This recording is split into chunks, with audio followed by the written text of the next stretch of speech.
Ready হয়ে গেছে আমার টুইনদের জন্য সকালবেলার নাস্তা। যে দিনের করকরা ভাত ভাজা কার কার খেতে পছন্দ। ভাত ভাজার জন্য আমি ধনিয়া পাতা, ডিম, চিড়ে রাখা মরিচ, পেঁয়াজ কুচি নিয়ে নিয়েছি।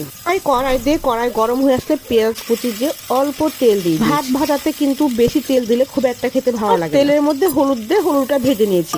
ভাতের মধ্যে হলুদ দিলে খেতে বসলে হলুদের ঘ্রাণটা আগে চলে আসে, খুব একটা স্বাদ লাগে না। পেঁয়াজ বাদামি কালার হয়ে গেলে বাটিতে ভেঙে রাখা ডিম দিয়ে দিচ্ছি। বাটিতে ডিম ভেঙে রাখার কারণ হলো ডিমটা যদি পচা পড়ে তাহলে পেঁয়াজগুলো নষ্ট হবে না। এরপর ডিমের সমপরিমাণ লবণ দিয়ে দিচ্ছি। লবণ একেবারে বেশি করে দিয়ে দিলে দেখা যায় ডিমটাতে বেশি লবণ হয়ে যায়, তখন ডিমটা আর খাওয়া যায় না। এটা ভাজা ভাজা হয়ে গেলে আমি সবগুলো ভাত দিয়ে দিয়েছি। ভাতগুলো ভালোভাবে উল্টে পাল্টে দিয়ে চিড়ে রাখা মরিচগুলো দিয়ে দিয়েছি। আগের দিনের করকরা ভাত তেলে ভেজে খাওয়া হয় বলে এটাকে অনেকে গরিবের ফ্রাইড রাইসও বলে থাকেন। তবে বেশ কয়েকবার নাড়াচাড়া করার পর আমি ভাতের সমান লবণ দিয়ে দিব।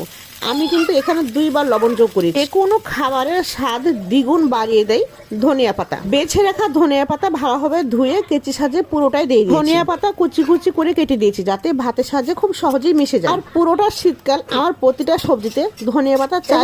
2-3 মিনিট নাড়াচাড়া করার পর আমার ভাত ভাজির কি সুন্দর একটা কালার চলে আসছে। ভেজা শীতের সকাল আর ধোয়া ওঠা ভাত ভাজি কম্বিনেশনটা কিন্তু আমার টুইনদের জন্য রেডি হয়ে গেছে ভাত ভাজি। আর একটা কিন্তু জাস্ট ওয়াও হয়েছে।